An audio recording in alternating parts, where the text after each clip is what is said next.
tombo ani sobraino ang loboy tong na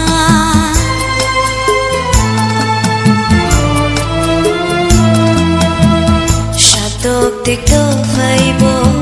dia loklay tombo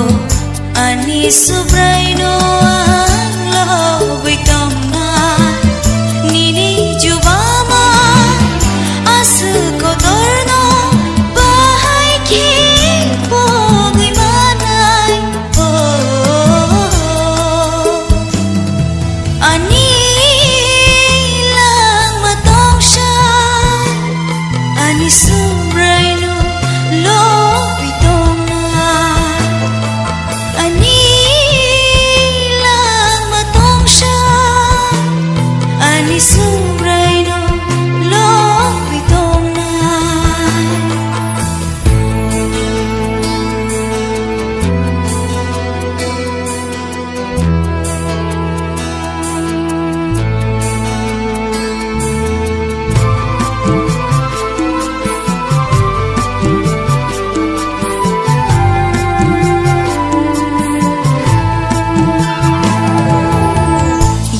yagrawa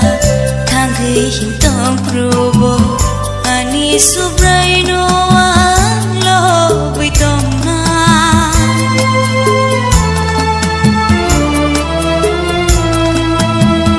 yaksi yagrawa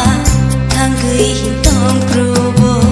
ani sobraino ang loboy tong na nini hamzang kotorno bahay kipogoy manay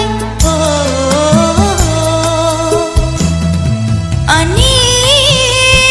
lang matong siya ani sobraino loboy tong na ani lang matong siya ani sobraino loboy tong na ani